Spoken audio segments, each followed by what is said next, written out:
31. O quê? Eu vou correr de novo. Queridos, bom dia, paz. O que você responde quando alguém chega para você e faz uma pergunta? Como você está? Qual é a resposta automática que sai da nossa boca? Vamos lá, 1, 2, 3. Está tudo bem. Alguns, por fé e por experiência e por comunhão com Deus, acrescenta: está tudo bem, graças a Deus. Mas geralmente as pessoas respondem somente isso: está tudo bem. Lá na mensagem: e aí, está tudo bem? Está tudo bem. Essa resposta, eu queria conversar sobre isso. Está tudo bem. E para estar tudo bem, precisamos de algumas coisas. E começamos com lá, 3 João, capítulo único, verso 2. Amados, desejo que você vá bem em todas as coisas, que tenha saúde e como vai bem a sua alma. Às vezes a nossa resposta, está tudo bem, está indo bem, é na verdade: por favor, não pergunte mais nada, porque eu não quero falar. Alguns têm a outra reação: a turma pergunta como que eu estou, mas não querem saber. Então nem aí e a gente responde automaticamente: está tudo bem. Ai, graças a Deus que eu não preciso falar do meu problema. Ou então: tá vendo? Não se importa comigo. Alguém já pensou assim mais ou menos ou não? Só eu. É evidente que nós não queremos intimidade. Mas aqui o texto, João ao escrever este versículo, na verdade ele coloca o sentimento de Deus em relação a cada um de nós. Deus está usando o apóstolo João para trazer esse texto e falando: olha, eu desejo, quem? Deus. Aí ele está falando dele, ele está escrevendo, mas eu creio que este é o desejo de Deus para nós. Eu desejo que você vá bem. Que você, como que está lá? Eu oro para, a minha versão diz assim: eu desejo que, vamos pela versão de lá, oro para que você tenha saúde e tudo corra bem, assim como vai bem a sua alma. João traz o sentimento de Deus, porque lá em Jeremias, que um versículo tão falado e tão conhecido de nós, Jeremias 29:11, fala de que Deus tem planos de nos fazer prosperar e não fazer mal, um plano de bênção, de esperança e futuro. Numa outra versão diz: eu bem sei os pensamentos que tenho de vós, diz o Senhor, pensamentos de paz e não de mal, para vos dar o fim que esperais. Então, se tratando desta questão, tudo está bem, Deus está trazendo para você hoje. Ele quer que você não somente declare isso automaticamente, mas que nós possamos entender que Deus nos dá todos os recursos, em todas as circunstâncias, em todos os momentos, para estarmos bem. O que significa estar bem? É no momento da luta, às vezes chorando de dor por uma situação triste, você diz: está tudo bem. E nós temos isso como base.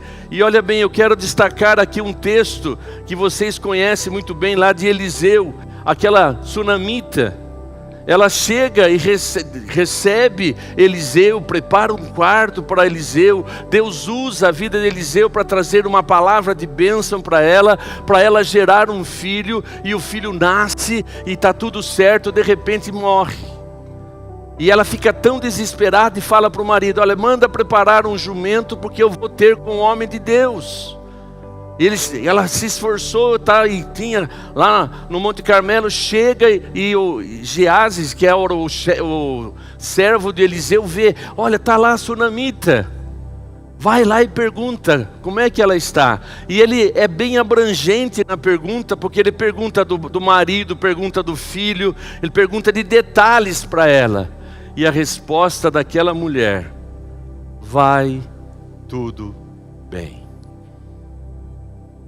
Tenta imaginar a situação, e ela declara isso. Ela estava toda triste, angustiada, com luto, com desespero, frustrada com Deus, frustrada com a promessa que Deus tinha dado para ela. Mas quando o servo de Eliseu pergunta, ela diz: vai tudo bem. Então nós temos que aprender de que estar tudo bem não é simplesmente você estar vivendo com as coisas boas. E o que aconteceu quando Eliseu ouviu aquilo? Ela vem e se prostra nos pés de Eliseu, e Geazi fala: não. Aí ele fala: não, deixa ela falar, porque Deus não me revelou o que ela está passando, então deixa ela compartilhar. Então, quando nós somos chamados por Deus para viver e estar tudo bem, também não significa de que você não passa por problemas, que você não passa por lutas, que você não passa por uma situação até mesmo desafiadora como um luto. E ela vem e abre o coração, e aí então Eliseu opera o milagre. Então, amados, nós precisamos de alguns princípios para termos uma vida abençoada. Nós temos que estarmos realmente a aprender a confessar, a declarar as verdades de Deus nas horas das lutas. Nós temos que entender de que passar por lutas, por aflições, por dificuldades faz parte da vida. Mas nós precisamos estar bem, seguros de que Deus está conosco, quer em situações boas como o Monte da Transfiguração, quer no vale, da onde nós estamos passando por uma situação difícil, que nós possamos ter convicção de que, mesmo como o salmista, quando ele diz: por que está abatida, ó minha alma? Ele estava assim passando por uma luta de angústia. Ele conversando consigo mesmo, ele reconhece a sua alma abatida, ele reconhece a sua dificuldade, ele reconhece o quanto a situação era triste. Mas ao mesmo tempo que ele reconhece isso, ele declara: espera em Deus, pois ainda o louvarei. Então nós precisamos, aprender a declarar, a confessar a verdade de Deus, as promessas de Deus, os princípios de Deus nas horas difíceis. Nós precisamos trazer à lembrança aquilo que nos dá esperança. Nós temos que trazer a lembrança que Lamentações fala: eu trago a lembrança daquilo que me dá esperança, que as misericórdias do Senhor são as causas de não sermos consumidos, e grande é a tua fidelidade, e ela se renova a cada manhã. Então, amados, nós precisamos aprender, eu já tenho comentado sobre isso, nós temos que aprender a usar realmente a nossa boca. O nosso coração crê, a nossa boca nós fazemos declaração. E nós precisamos, manifestar o reino de Deus através da nossa linguagem. O reino de Deus, ele tem uma linguagem. Nós já somos participantes do reino. Nós temos que ter convicção de que Deus está conosco. Nós temos que entender de que a fé, ela tem que ser genuína, ela tem que ser prática. A fé não começa quando tudo melhora. É frase bonita, ó. A fé não começa quando tudo melhora. Começa quando escolhemos a declarar as promessas antes que ela melhore. Então fé não é você declarar que tem fé na hora que está melhorando, na hora que a bênção está com você. Fé é você estar declarando a palavra de Deus como base da sua convicção, daquilo que você crê. É você estar declarando as promessas de Deus para que melhore. Então, amados, é um exercício. É um aprendizado, porque se nós não fizermos isso, o que acontece? Se nós tivermos uma declaração de fé, simplesmente sem eu falar, eu tenho fé, mas eu não declaro, isto vai gerar o quê? Uma fé inativa. Agora, se eu declaro e não tenho fé, vai ser algo também mecânico, uma religiosidade. Então eu preciso ter fé, e ter fé é convicção, fé é certeza, fé está no coração, e você tem que declarar em harmonia com aquilo que você crê, com aquilo que está no seu coração. Então você manifesta a sua fé através da sua palavra. Então isto tem que andar junto. Se você falar que tem fé e não verbaliza, não declara, não manifesta a sua fé em obras, a fé sem obra é morta. E uma maneira bem objetiva de declararmos a obra na fé é declarando, é confessando, é profetizando. Então fé e confissão, fé e profetizar, declarar a verdade, anda junto. Porque se você dizer que tem fé e você não fala nada, o que acontece? Ela está inativa. Deus, lá na criação, o Espírito Santo pairava sobre a face do abismo, e disse Deus. Deus poderia fazer assim, ó, tuc, e tudo ser criado, mas Ele declara, Ele libera a palavra. Nós vemos que Jesus ensina que nós temos que declarar sempre a verdade, temos que confessar, e a fé que nós temos no nosso coração, ela tem que ser prática. Às vezes a fé, ela é irracional para aqueles que nos ouvem. Vou repetir. Às vezes a fé, ela é irracional para aqueles que estão nos ouvindo.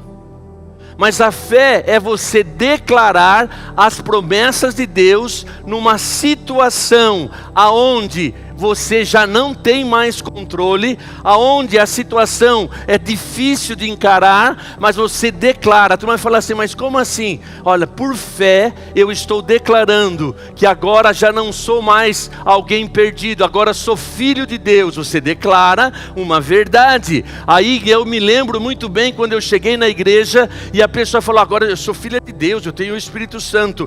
Para mim aquilo foi uma loucura. Falei, quem é você para ter o Deus Todo-Poderoso morando no seu coração? Eu era um incrédulo, eu não entendia aquela linguagem de fé que aquela moça falava na chegada daquela reunião de jovens. Eu sou batizada com o Espírito Santo. Como assim? O Espírito Santo de Deus habitando em você? Aquilo para mim era loucura.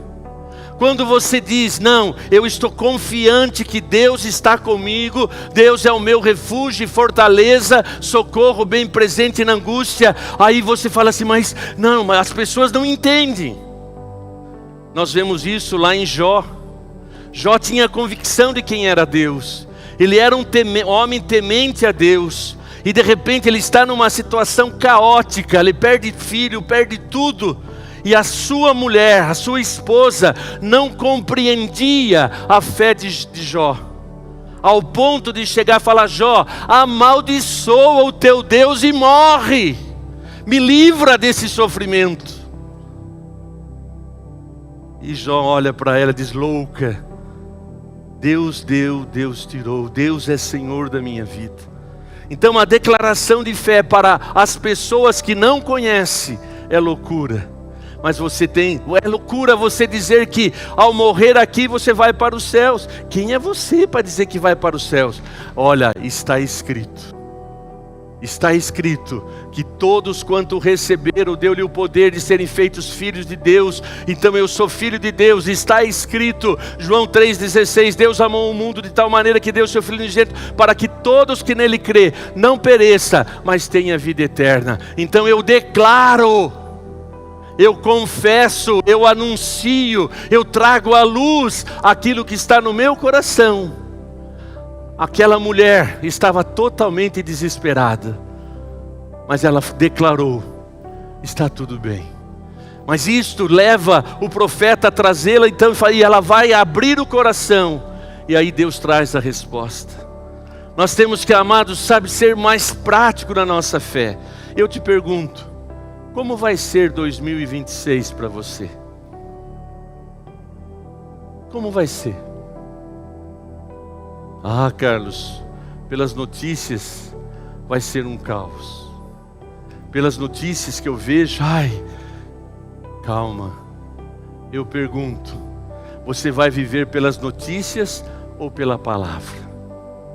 Você vai viver pelo que falam ou por que você crê? Então nós precisamos, ter convicção que pode estar um caos, mas é no caos aonde a luz, o poder de Deus se manifesta. E Deus estará conosco, mesmo numa crise, numa dificuldade. Ele diz: eis que estou convosco todos os dias, até a consumação do século. Você está passando por crise? Está passando por lutas, como vocês vieram aqui à frente? Faz parte da vida. Quem aqui não passa? Quem aqui que não enfrenta lutas? Eu tenho as minhas. Mas uma coisa eu tenho aprendido, é que nessas horas da luta, eu vou declarar a verdade. A luta fica mais leve quando você traz para o seu coração e você verbaliza uma coisa básica. Versículo que você aprendeu há 50 anos. O Senhor é o meu pastor e nada me faltará. Muitas vezes chorando de dor. Senhor, eu creio que o Senhor é o meu pastor e nada me faltará. Senhor, eu creio, como diz a tua palavra lá em Romanos 8. Se o Senhor é comigo, quem será contra mim? Se Deus é por nós, quem será contra nós? Está escrito, Senhor, no verso 32, aquele que não poupou o seu único filho, não nos dará com ele as demais coisas? Então, Senhor, eu creio que esta luta, que esta dificuldade, o Senhor vai fazer que tudo isso reverta para o meu bem e para o meu crescimento. É evidente, irmãos, evidente que existem situações da nossa vida que eu defino de uma maneira muito genuína, mas convicta. Tem situações, tem acontecimentos inexplicáveis, aonde eu declaro, para mim é mistério. Tem coisas que não cabe para nós e tentar achar porquê, não tem porquê. Deus é soberano. Deus está no controle. Deus prometeu que vai reverter toda a situação. É evidente que você encarar um acidente é desafiador demais. É você compreender uma coisa que foge, é difícil. Mas é nesta hora que nós temos que ter a convicção de que Deus continua sendo Deus. Mesmo não entendendo.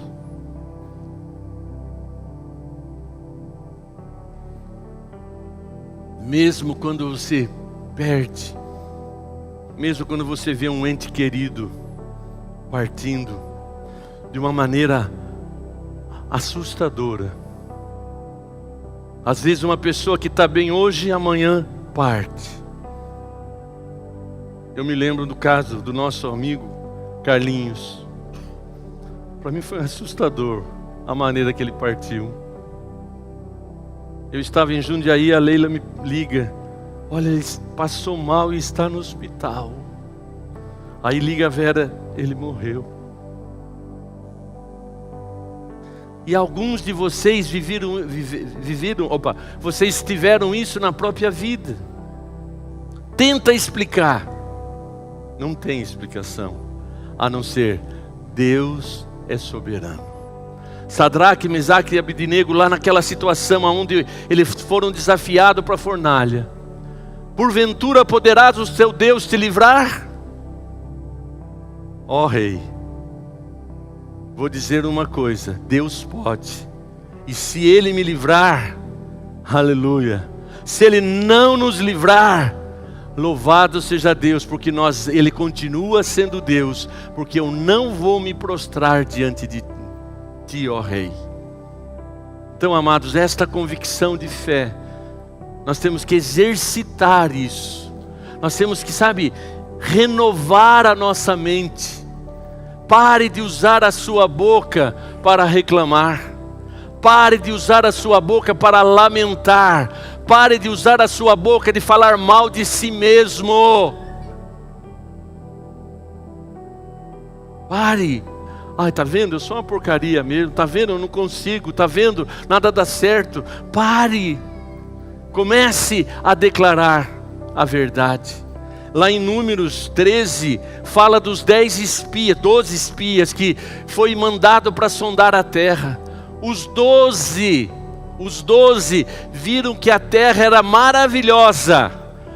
Tinha lá frutos, era uma terra que manava leite e mel. Mas os 10, ao ver tudo aquilo, começaram a ver os obstáculos. Começaram a olhar para os gigantes. Eles começaram a falar, não, é bonita a terra, mas lá tem gigantes, e nós somos como gafanhotos. Não, é impossível tomar essa terra. Não vai dar, Deus prometeu, mas não é bem assim, porque olha, nós somos tão fracos. Mas Josué e Caleb tinham uma fé, uma convicção, uma certeza de quem é Deus. E Números 14:8 diz: se o Senhor se agradar de nós, Ele nos fará entrar nessa terra. Ele foi minoria, e por causa daqueles 10 espias que ficaram com medo, inseguro, que declararam mais a força do problema em vez de declarar quem era Deus, o povo de Israel passou 40 anos no deserto. Será que o deserto que você tem passado não tem a ver com aquilo que você tem falado? Será que a sua dificuldade não tem sido uma colheita daquilo que você tem semeado? Então nós precisamos tomar consciência de que Deus nos chama para renovarmos a nossa mente, a nossa confissão, a nossa declaração, o nosso profetizar, o nós trazermos, sabe, a palavra de Deus como realidade na nossa vida e liberarmos a palavra, nos traz segurança, nos traz esperança e nos promete um futuro. Você e eu precisamos sim escrever nesses dias ainda e profetizar, trazer as promessas de Deus para o ano de 2026 na sua vida. Quero que tudo te vá bem, que tenha saúde, que tenha paz, e que assim como vai bem a sua alma. Então, Senhor, em 2026, eu quero estar mais perto de Ti. Eu quero estar mais próximo do Senhor. Eu quero sim conhecer mais profundamente o Senhor. Eu quero em 2026 estar conhecendo mais genuinamente quem eu sou. Eu quero enfrentar os meus temores. Eu quero enfrentar as mentiras que foram lançadas na minha mente, nos meus sentimentos. Eu quero sim, Senhor, confrontar esses sentimentos e pensamentos que estão distorcendo as minhas emoções. Eu quero sim, Senhor. Eu quero sim estar manifestando realmente a Tua presença no meu coração, enfrentando realmente, porque com o coração se crê. Nós precisamos aprender a conversar consigo mesmo. Então em 2026, lance um objetivo: conhecer melhor a Deus. Lance um outro objetivo: desenvolver convicção de quem Deus diz quem você é. Mas nós temos tantas coisas enraizadas dentro de nós, nas nossas emoções, nos nossos sentimentos, que nós confrontamos o próprio Deus. Não assim na palavra, mas as nossas atitudes. Deus fala assim: com amor eterno eu te amei. E aí você vive naquela autocomiseração. Ninguém me ama, ninguém gosta de mim, tá vendo? Eu não mereço mesmo. E o que acontece? Você está perdendo a oportunidade de ter Deus como supridor da sua carência, de ter Deus restaurando as suas emoções, ter Deus realmente entrando no mais profundo do seu ser, Tu me sondas, Senhor, e me conhece. Sonda-me, ó Deus, e vê se há em mim algum caminho mau, de você enfrentar esses sentimentos, essas coisas que corroem você, e você declarar: Senhor, que bom que o Senhor me ama. Que bom que eu sou filha, que eu sou teu filho, que eu sou participante da família do Senhor. Então eu não sou coitadinho, eu não sou pessoa rejeitada, eu sou realmente o filho do Senhor, a filha do Senhor para esta geração. Então eu e o Senhor somos imbatíveis. Amém.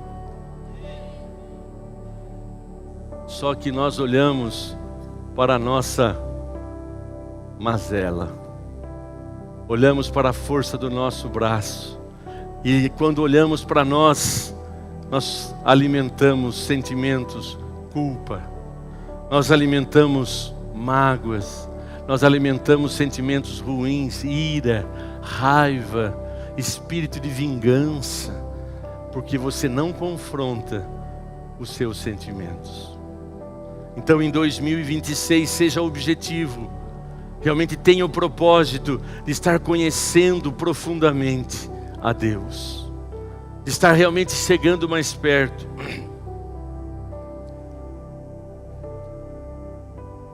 E de falar: Senhor, eu quero ser uma pessoa muito mais atuante. Porque quando você conhece a Deus, quando você assume a posição que Deus te dá, você vai ter uma vida plena. Você vai ser mais atuante em todas as áreas. Seu casamento será melhor, porque você tem a sua mente renovada. Não vos conformeis com este mundo, mas não vos conformeis com este mundo, mas transformai-vos pela renovação da sua mente.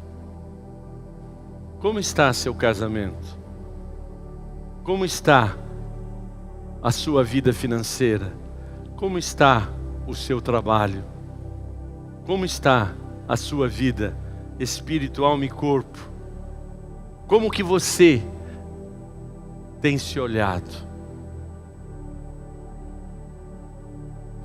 Precisamos realmente trazer a presença de Deus no nosso espírito, na nossa alma, no nosso corpo, nas nossas finanças, nos nossos negócios, e tudo que colocarmos a mão, Ele vai prosperar. Mas nós gostamos de não nos preocuparmos. Então você não pode, nós não podemos ser do tipo que responde: está tudo bem, para fugir de intimidade. Nós precisamos ouvir.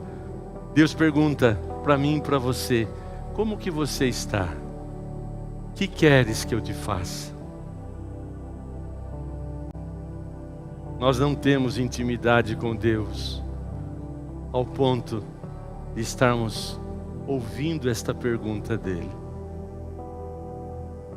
Mas Ele quer, nesse ano, de você chegar diante dele e falar: Pai, olha, eu tenho pensado, eu tenho sentido, eu tenho reagido desta maneira. Olha, Senhor, as minhas finanças, eu fui inconsequente, me perdoa. Senhor, eu gastei mais do que devia, me perdoa. Mas sabe o que a gente faz quando está endividado? Sabe o que a gente faz? Que é resolver a dívida fazendo outra dívida. Mas está na hora de você ser genuíno cristão, de se arrepender de ser pródigo.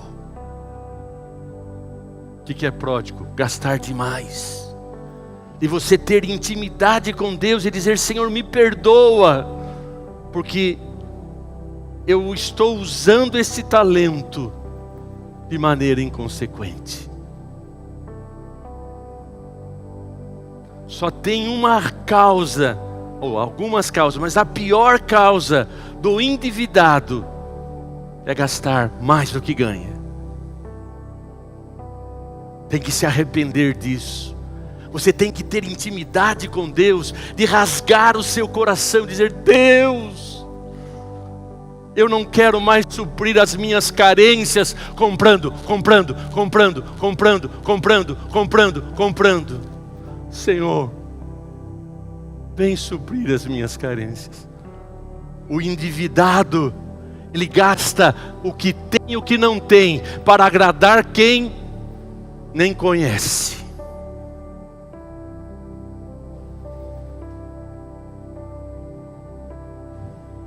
Então está na hora de você se arrepender diante de Deus e falar: Senhor, eu não quero viver mais de aparência. Eu não quero mais viver para agradar este ou aquele, para cumprir ou para satisfazer o marketing das empresas, de gastar o que eu não tenho. Eu quero multiplicar o talento que o Senhor tem me dado. Ah, Carlos, mas meu salário não dá. Vai ser pior se você gastar mais do que você ganha. Então, você precisa enfrentar seus pensamentos, seus sentimentos, suas emoções diante de Deus. Porque quando fazemos isso, quando abrimos o nosso coração para o Pai, e nós reconhecemos realmente a nossa inconsequência, Ele tem misericórdia, Ele perdoa, Ele restaura, Ele nos dá graça, Ele nos levanta. Ele está dizendo: olha, filho, já está perdoado, eu serei contigo, eu te sustentarei.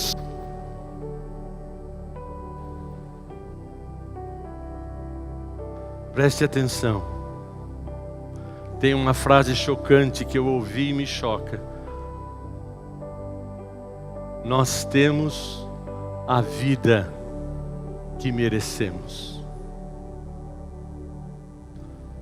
Você tem as finanças que você merece. O que eu planto, eu colho. Eu tenho a minha vida emocional e espiritual baseado no que eu planto. Porque com Deus não se brinca, de Deus não se zomba.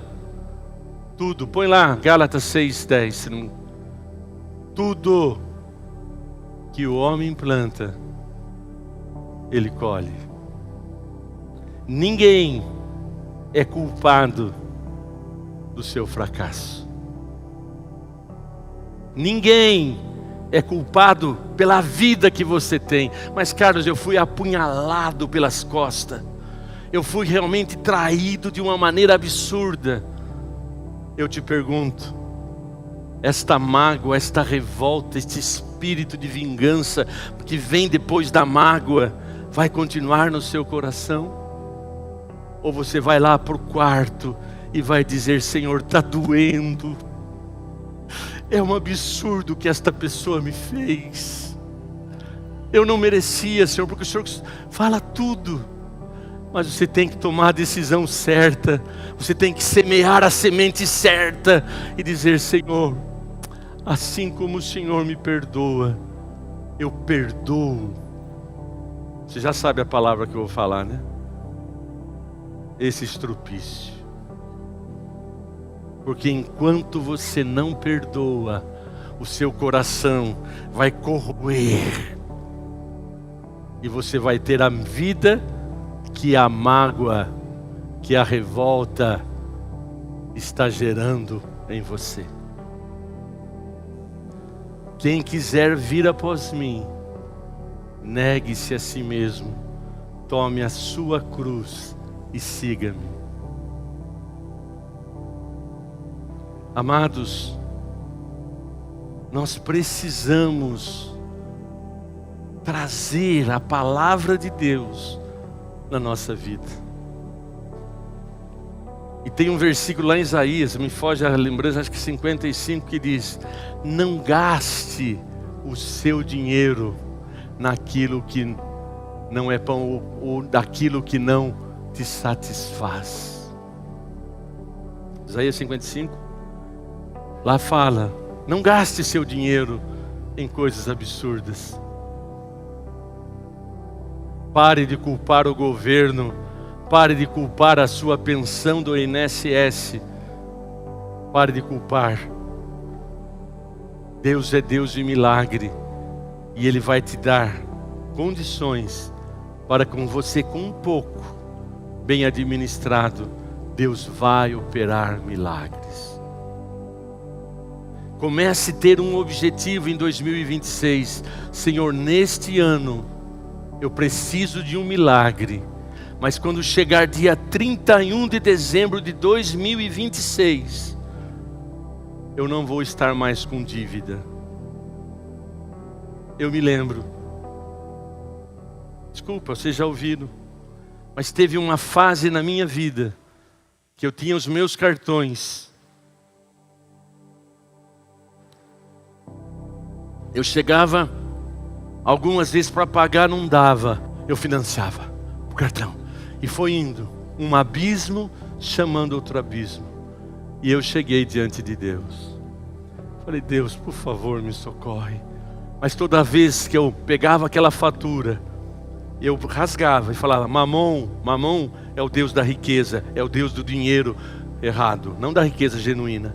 Eu rasgava aquela fatura e declarava: Mamon, você tem os dias contados. Mamon, o senhor tem os dias contados.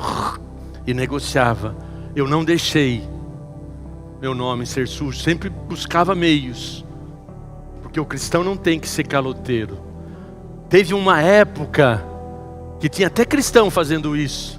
Ia lá e fazia uma compra tão grande, esperava 5 anos para limpar o nome. Cristão. Não, eu nunca fiz. Lutei, me esforcei, virava dos 30, e eu orando: Mamon, Mamon. E Deus operou um milagre. Sabe qual foi o milagre? Vou contar com detalhes. Dona Antônia parte, e os filhos tiveram uma herança. Eu não ganhei herança, mas os filhos todos tiveram. A Vera teve herança, Carlos Alberto teve herança e o Valdemir teve herança. Aí surgiu uma oportunidade para a Wanda e a Ju, sabendo de um leilão de imóveis aqui no Esplanada. Ia ter o leilão e pediram para mim ir lá no leilão. E aí um dos cunhados, Luiz Henrique, chega e fala: Carlão, por que você não vai lá e compra parcelado e assume a prestação? Falei com os 3. Deus, na sua soberania, fui lá, conversei com os 3 e falei: tudo bem, se você assumir. Fui lá e Deus nos deu graça num leilão. A Ju comprou dela, ela tinha recurso, comprou dela, está lá, a Wanda mora hoje. O outro eu fui lá e arrematei, eu não tinha nenhum dinheiro, era dinheiro deles, gastei o dinheiro deles. Mas assumi o compromisso. O que aconteceu? Aquele recurso, eu dei a entrada de 30%, peguei o dinheiro e paguei todas as minhas dívidas. Assumi o compromisso. E aí comecei a não ter mais dívida. Aí o Valdemir morre. Eu cheguei e falei: Vera, eu vou assumir, eu vou comprar a parte do Valdemir. Cheguei e reuni com os 2 filhos, tinha um terceiro. Falei: olha, eu não tenho à vista. Depois de anos, já tinha pago as minhas dívidas. Eu assumi o compromisso e comprei a parte. Está lá. Deus vai fazer milagre quando você declara: Mamon, você não vai mais dominar. Mamon. Qual é a sua realidade? Carlos, graças a Deus eu estou bem financeiramente. Sabe por que você está bem? Porque você é um servo fiel, obediente, busca sabedoria, busca graça, coloca no altar. Você é generoso para semear, você semeia no reino. Quanto mais você semeia no reino, mais Deus te surpreende. Mas se você é do tipo daquele cristão que está debatendo, querendo debater o dízimo, que pena, que pena.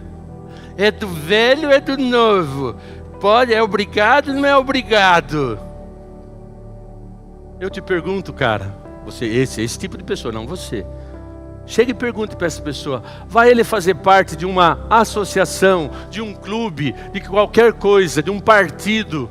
Vai ter que pagar mensalidade. Aqui Deus não cobra. Deus não cobra. Ele te dá a oportunidade para você dizer: Senhor, eu amo mais o teu reino do que o dinheiro. E Deus não pede o impossível. Ele não pede o que você não tem. Ele só pede para você dizer: Senhor, eu quero te honrar. Eu quero demonstrar o meu amor. E em todos os anos, mesmo em crise, eu dei o meu dízimo. Eu semeei. Sempre fui generoso no dar.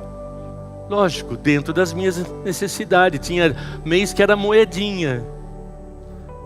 De maneira ilustrativa. Então, amados, vou encerrar. Como você está? Está tudo bem? Vai ficar melhor. Como você está? Espiritualmente, emocionalmente, fisicamente, financeiramente, profissionalmente. Como você está? Carlos, está tudo bem. Porque o Senhor tem me surpreendido. O Senhor tem sido maravilhoso. O Senhor tem sido realmente tão tremendo. Porque eu tenho sido uma pessoa que busco primeiramente o reino de Deus e a sua justiça. E Deus tem me acrescentado as demais coisas. Então, amém. Mas se porventura você estiver ainda nesta crise, aproveite a virada do ano. Aproveite esses dias e vai lá no seu quarto e rasgue o seu coração. Eu uso um termo no aconselhamento: vai lá e desenha o seu gigante. O seu gigante espiritual, o seu desafio espiritual, o seu desafio emocional, o seu desafio físico, o seu desafio familiar, o seu desafio ministerial. Escreve. E se arrepende daquilo que tem que se arrepender. E seja grato por aquilo que tem que ser grato. Porque tudo é dele, tudo é para ele, tudo vem dele. Deus quer que a igreja, você como filho, tenha 2026 o melhor ano da sua vida. Ele quer que você chegue em dezembro de 26 sem dívida. Quem quer esta bênção, dá um aleluia. E você, como eu muitas vezes eu falava: Deus me ajuda. E quantos desafios, irmãos, tentando acertar, e errei, e ainda erro. Mas eu posso dizer o seguinte: eu tenho vivido o tempo de colheita. Deus tem sido bondoso comigo, porque eu estou podendo colher. Ah, é porque você é pastor? Não. Mas eu sou filho do Todo-Poderoso. Então, amado, eu digo com toda a convicção: Deus quer que você diga: está tudo bem. E aí, para encerrar, Paulo falando, Paulo que nos ensinou. Eu vou encerrar mesmo, rapidinho. Paulo, ele sabia das lutas. Abre lá em 2 Coríntios 4.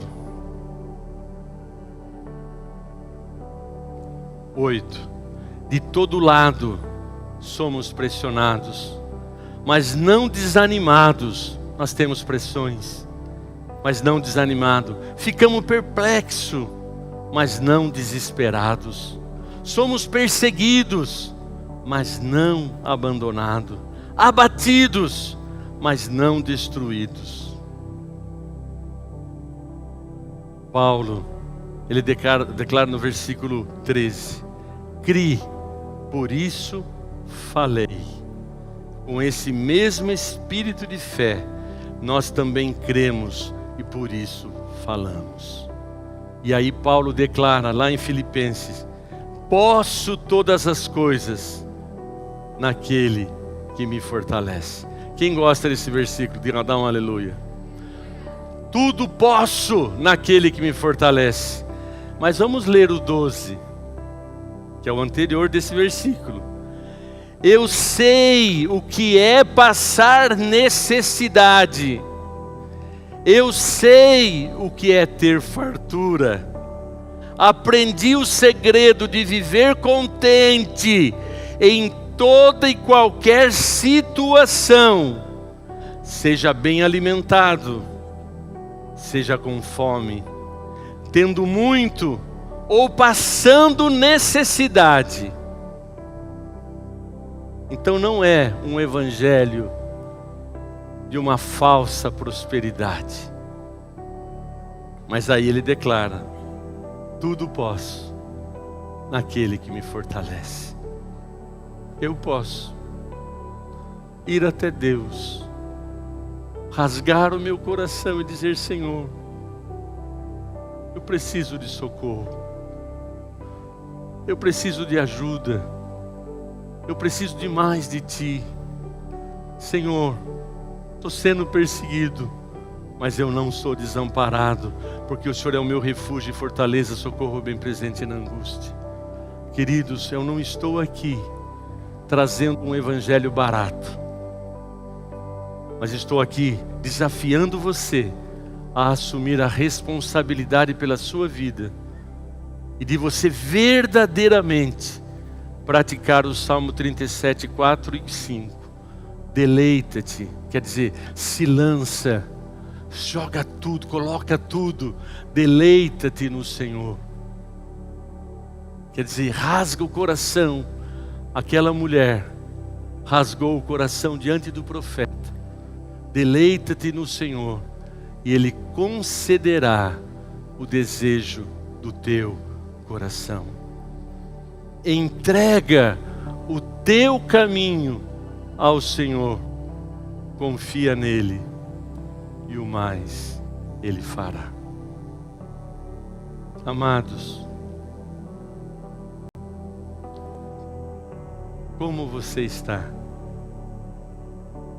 O que você espera para 2026? Vai para o quarto, fala em segredo. Fala o quarto, não precisa ser quarto. No local aonde você quiser, debaixo de uma árvore, onde você quiser, mas vai lá e fala com Deus. Abre seu coração e pare de achar culpado pela sua vida, mas que você possa dizer: ai de mim, porque eu vi o Senhor. Ai de mim, porque sou homem de lábios impuros. Ai de mim, porque habito numa geração impura.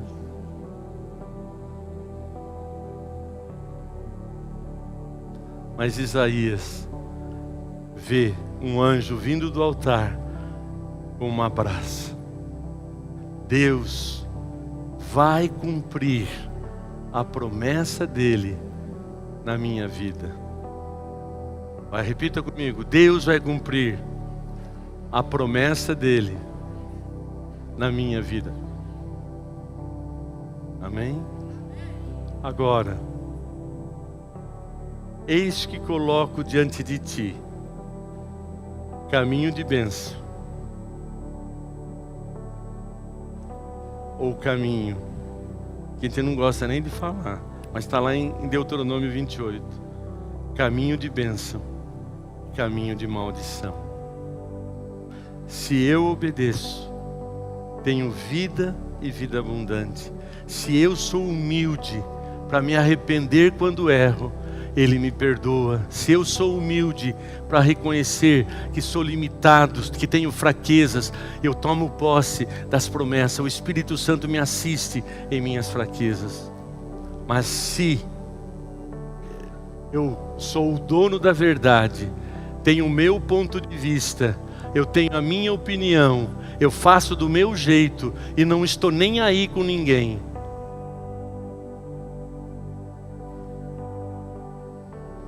você escolhe. Feche seus olhos.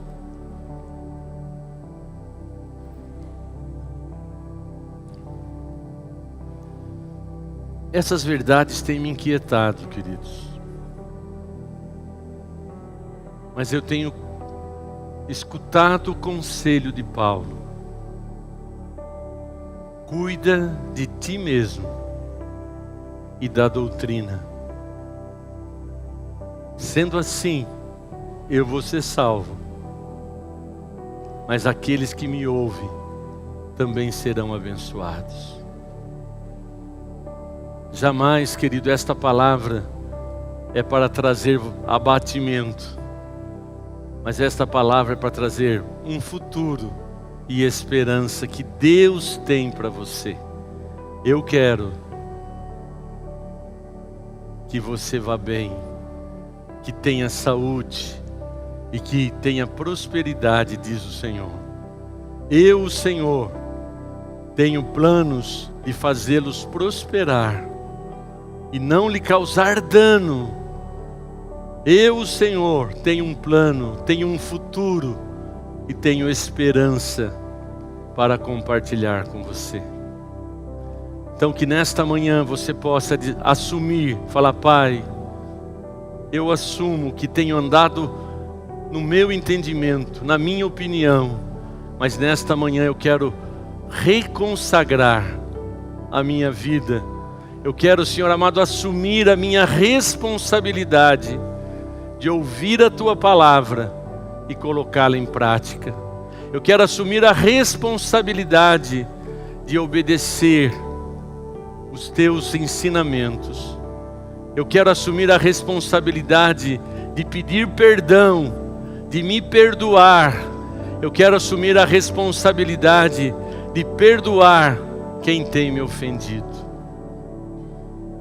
Eu quero, Senhor, você que deseja realmente falar: Deus, eu quero mais de Ti. Tem coisas que eu ouvi, mas eu preciso da Tua ajuda. Se coloque em pé. É o seu momento, rapidinho. É evidente que você vai ter o seu tempo maior com Deus, mas é o seu momento de dizer: Senhor, eis-me aqui. Me ajuda, me socorre, tem misericórdia. Eu quero tomar posse da vida que o Senhor tem para mim. Pai querido, eu oro pela Tua igreja. O Senhor tem falado ao meu coração essas verdades, Pai. O Senhor conhece o meu coração. O Senhor conhece a minha vida, Pai. E eu estou aqui, ó Deus, com um desejo que cada um dos Teus filhinhos que aqui estão possam romper, Senhor, espiritualmente. Esta é a minha oração, Senhor, que haja um rompimento emocional, espiritual, físico, financeiro, familiar, ó Deus, e que seja liberado, Senhor, sobre nós a sabedoria do alto. Pai, tem misericórdia, Senhor, daquele que está fragilizado. Que haja, Senhor amado, uma entrega, que haja realmente uma confissão, ó Deus, e uma decisão de confiar em Ti. Ó Deus, faz de nós, ó Deus, faz de nós como igreja, uma igreja relevante, Senhor amado, na prática, ó Deus, nas obras da fé, através da nossa linguagem, através das nossas atitudes, das nossas reações, ó Pai. Espírito Santo, dá-nos um coração, Senhor, puro, Dá-nos um coração santificado, purificado. Ó Deus, dá-nos realmente, Senhor amado, um coração em sintonia contigo. Ó Deus, e que as palavras da nossa boca e o meditar do nosso coração esteja em harmonia contigo. Em nome de Jesus. Renova-nos, Pai. Nós somos teus, fomos comprados, fomos remidos pelo teu sangue. Te agradecemos, Pai. Aleluia.